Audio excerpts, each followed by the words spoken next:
Breaking news greater పరిధిలో హైడ్రా మళ్లీ active అయింది. కొంత గ్యాప్ తర్వాత కొత్త యాక్షన్ ప్లాన్ తో రెడీ అవుతున్నట్లు సమాచారం.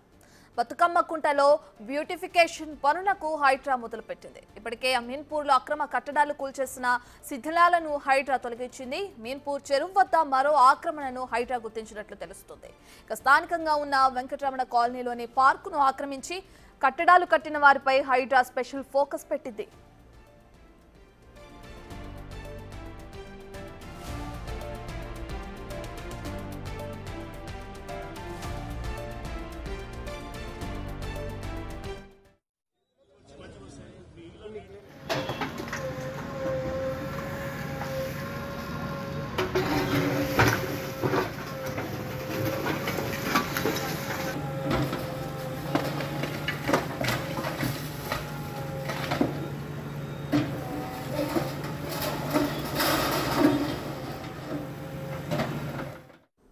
ఇదే అంశానికి సంబంధించి పూర్తి డీటెయిల్స్ అందించడానికి మా ప్రతినిధి రానా లైవ్ లో జాయిన్ అవుతున్నారు.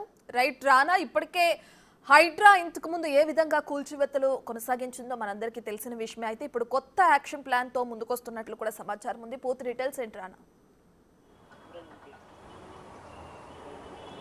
ప్రభుత్వ చెరువులని దాంతోపాటు ప్రభుత్వ పార్కుల్ని ఎందుకంటే కాలనీలో చాలా పెద్ద ఎత్తున కూడా పార్కులు అనేది ప్రభుత్వం గతంలో కూడా ఏర్పాటు చేసింది. అవంతా కూడా ఇప్పుడు కుచ్చుకుపోయినటువంటి నేపథ్యం కనపడుతుంది. ఎందుకంటే చాలా వరకు కూడా పార్కుల్ని ఆక్రమణదారులు అక్కడ షెడ్లు వేసేయడము, తర్వాత చిన్నగా వాటిని ఎంకరేజ్మెంట్ చేసుకుంటూ కూడా అక్కడ అక్రమ నిర్మాణాలు కూడా చేపట్టినటువంటి అంశాన్ని గత 2 నెలల నుంచి కూడా అనేక రకాలుగా పరిశీలించిన తర్వాత పలు బృందాలను కూడా హైడ్రా అక్కడ పంపించిన తర్వాత వారికి ఒక క్లారిటీ వచ్చింది. సర్వేలు అన్నీ కూడా తెప్పించుకున్నారు. రెవెన్యూ డిపార్ట్మెంట్ల నుంచి అన్ని టౌన్ ప్లానింగ్ డిపార్ట్మెంట్ల నుంచి కూడా తెప్పించుకున్న తర్వాత ఎంత ప్రభుత్వానికి సంబంధించినటువంటి ఆస్తులు, ఎక్కడ ఏ చెరువు ఎక్కడుంది, ఎక్కడ ఏ పార్క్ ఉంది, ఏది బఫర్ జోన్లోకి వస్తుంది, ఏది మొత్తం ఎఫ్టీఎల్ జోన్లోకి వస్తుంది అనే దానిపై కూడా ఒక క్లారిటీ తీసుకుంది. ఎందుకంటే గతంలో వరుసగా యాక్షన్ ప్లాన్ అనేది ఉండింది.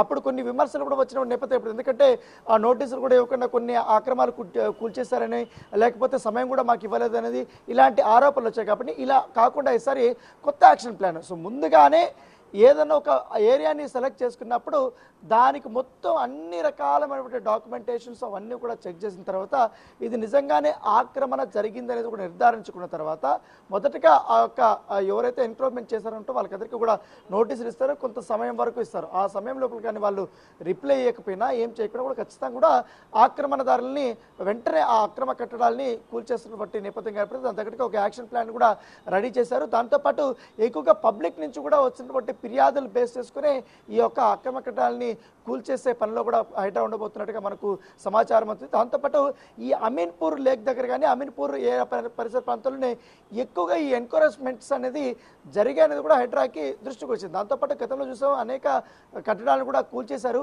ఇప్పుడు అవంతా కూడా శిథిలాలను కూడా తీసేస్తారు. అక్కడ బ్యూటిఫికేషన్ వర్క్స్ అనేది కూడా స్టార్ట్ అయిపోయాయి. అయితే తాజాగా నిన్న మొన్న హైడ్రా కమిషనర్ రంగనాథ్ అమీన్పూర్ లేక్ దగ్గర ఆ పరిసర ప్రాంతాల్లో కూడా ఆయన తనిఖీలకు వెళ్ళినప్పుడు అక్కడ కొంతమంది స్థానికులు ఇచ్చినటువంటి ఫిర్యాదు మేరకు వెంకటరమణ కాలనీ దగ్గరికి వెళ్ళారు. వెంకటరమణ కాలనీ దగ్గరికి వెళ్ళినప్పుడు అక్కడ పార్కు చాలా వరకు కూడా ఆక్రమణకు గురైందనేసి కూడా అక్కడ ఉన్నటువంటి కాలనీ వాసులే ఫిర్యాదు చేశారు.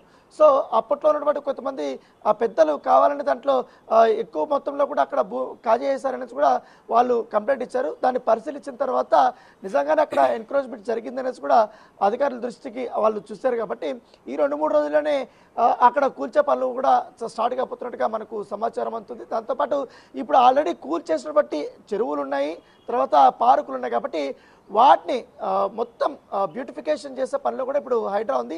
పనులు కూల్చడాలు జరుగుతుంటే మరోపక్క ఆ వర్క్స్ అనేది కూడా స్టార్ట్ అయిపోతుంది. ఎందుకంటే మెయిన్ చెరువులు సుందరీకరణ చేయాలనేది కూడా ప్రభుత్వం లక్ష్యంగా చేసుకుంది. కాబట్టి ఇప్పుడు ఎందుకంటే ఇప్పుడు గచ్చిబౌలిలో మల్కం చెరువు ఉంది, చాలా అద్భుతంగా కూడా తీర్చిదిద్దారు గతంలో కూడా.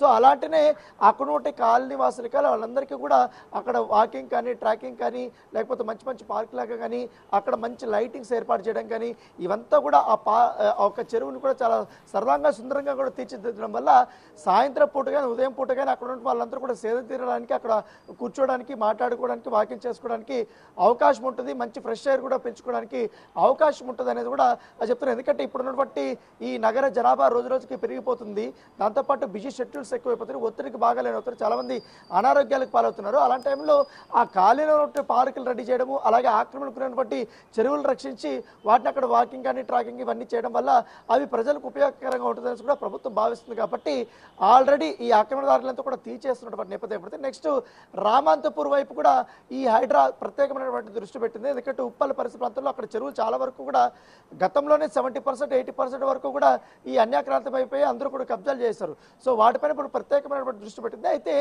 ఈ ఎక్కువగా మిడిల్ క్లాస్ సంబంధించిన వారంతా కూడా ఈ తెలియకుండా కొనుక్కున్నారు కాబట్టి అవి కొంచెం దూరంగా ఉంటే మాత్రం చెరువులకు కానీ వీటికన్నిటికీ వాటి కొంచెం ఆచితూచి వ్యవహరించాలని కూడా ప్రభుత్వం భావిస్తుంది. ఎందుకంటే మరి దాంతోపాటు కొంతమంది ఈ పూర్తి స్థాయిలో అక్కడ పేదలు కానీ వీళ్ళందరూ కూడా ఉంటారు కాబట్టి వాళ్ళకు కూడా ఇబ్బందికరం లేకుండా ప్రత్యామ్నాయాలు ఆలోచించి మరి కూడా యాక్షన్ తీసుకోవాలని కూడా హైడ్రా భావిస్తుంది. దాని దగ్గరికైనా ప్రత్యేకమైనటువంటి ప్రణాళికలు కూడా ఇప్పుడు రంగనాథ్ సిద్ధం చేస్తారు. నెక్స్ట్ వీక్ నుంచి కూడా అది స్టార్ట్ కాబోతుంది. Right, thank you Rana.